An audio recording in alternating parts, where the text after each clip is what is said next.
Hi, Ricky. My name's Travis. Nice to meet you. Thanks for sending the video over, and I'm happy that you saw this on YouTube. So I watched this, and I was thinking, this drill, this is good. This is a really good drill. This is what I call a kipping chest two rings. You don't do it exactly the same way as I would recommend, but I can send you this drill and it'll show you exactly what I'm thinking. Now, we're going to talk about that arch in a minute. But when you do this here, it's great because this thing's just been jumping around. All right, so when you swing your feet forward, looks good. You snap them back and they start traveling backward. That's really great. That's a good sign. Where you are pulling the rings, I don't know why it's jumping around on your video so much, but where you're pulling the rings here, ideally, you wouldn't want them way out to the side. You'd kind of want them a little bit more like here. The reason being is that when they're up here, it's hard to transition over the top. Putting them to the side of your ribs, that's pretty much where they need to end up when you are over the top, right? Like this. So that would be kind of where we want to go. It's good to pull back on the rings when you're using short straps. These are definitely not short. Pulling back on the rings helps fling your shoulders up and forward when the straps are short, and it makes a bigger difference because when the straps are short, they lean like this, and you have a lot more leverage on the backward pull. So if you pull backward this way, it shoots you forward, right? Ideally. On long straps like these, it's kind of not worth it. It helps a tiny bit, not really a ton. Basically like doing more like a face pull, pulling toward your forehead. That's good to start, but then the rings need to be right at, your upper ribs. So just keep that in mind. These other drills that you did here. So yeah, that was really good. You just need to V up out of that to finish it, right? So it's right. Oh God, it keeps doing this on your video. Right there. This is where you should start to V up. So when you pull, we already talked about where to pull from, but then you try to go, okay, your feet are down here. This is good also because you're not overly bending your knees. On the chest two rings drill that I have people do, yeah, I do want them to kind of pull their legs back and bend their knees. Ideally on the muscle up though, you'll keep your legs straight because your foot being out here gives you better leverage up here. So you just need to go, okay, now you're here, pull those things into your armpits and then sit up and over the top with a V up. It's a V up, right? You keep your legs out here. Like I said, it's better leverage just because the leg weight is out there. And so it helps sit you up. A lot of people you'll see they'll bend their knees way down here and then they end up kicking way, way high at the front because they're trying to get the leverage that they lost by bending their knees. Keep your legs straight. It's looking good. All right. Moving on.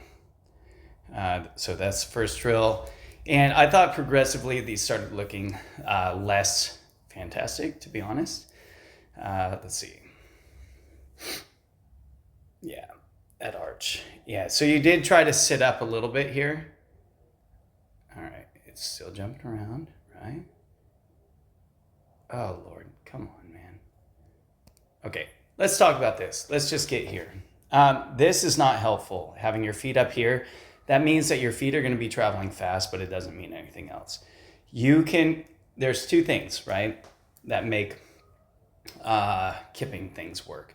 There's momentum and there's whip, like to whip.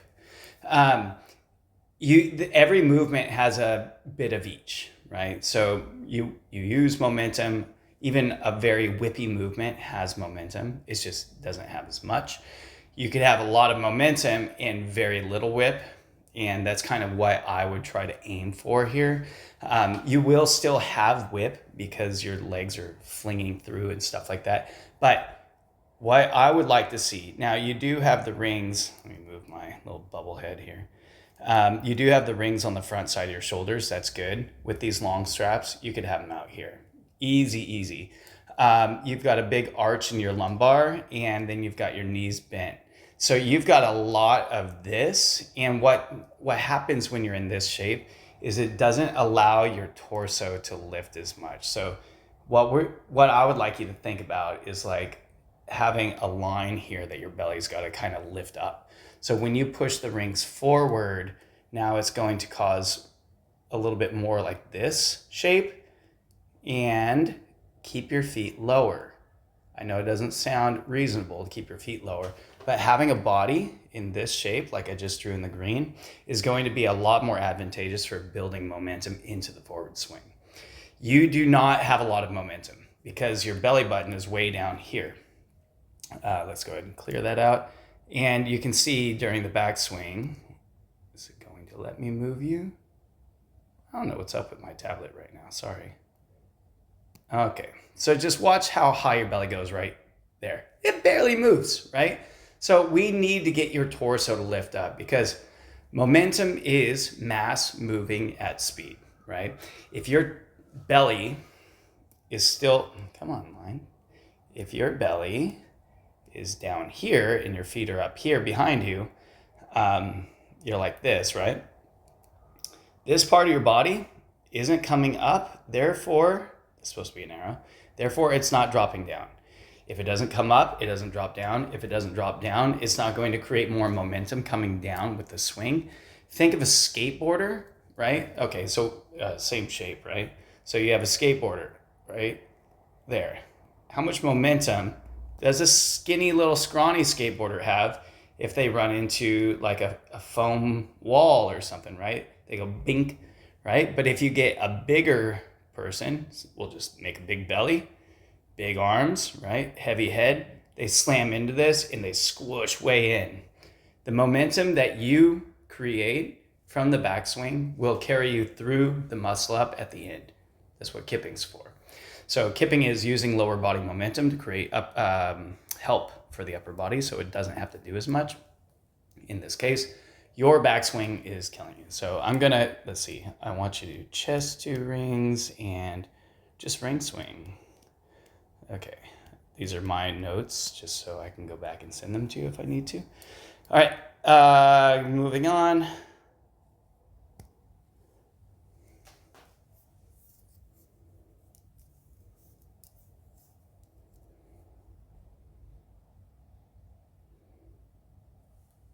Not quite sure where we were going on that one, but that's all right. Okay, and then your muscle up attempts.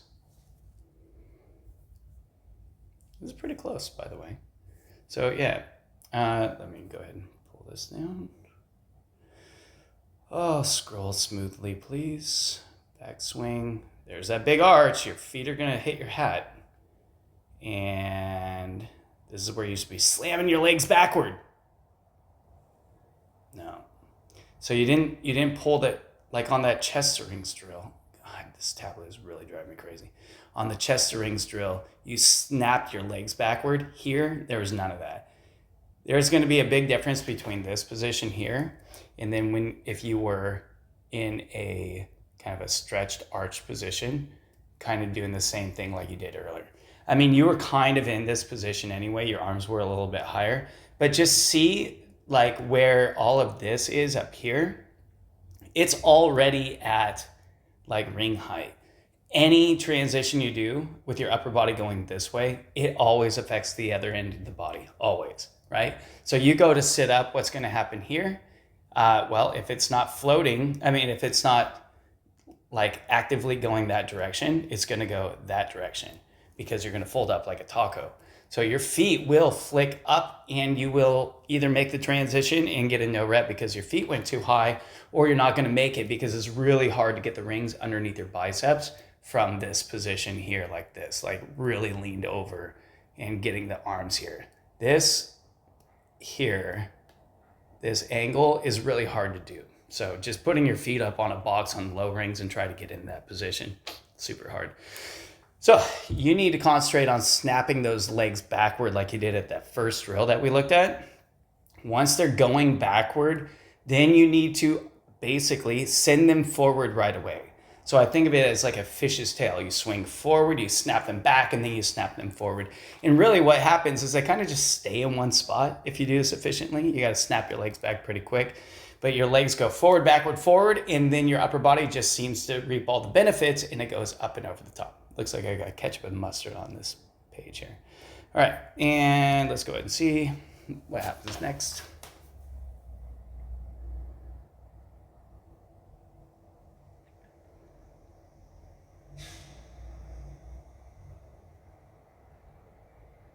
That was a long video, sorry about that.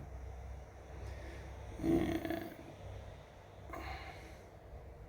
so close, yeah. Feet were too high to get up over the top of the rings. We got to fix your swing. What was the other thing? Fix the swing and the chest to rings. You can get this. Super, super close. Nice to meet you. Sorry for the long video. Enjoy the YouTube video. And if you need more help, just check in the description of the video and you can hit that link. Get another free one if you sign up for a month. Talk to you soon, Ricky.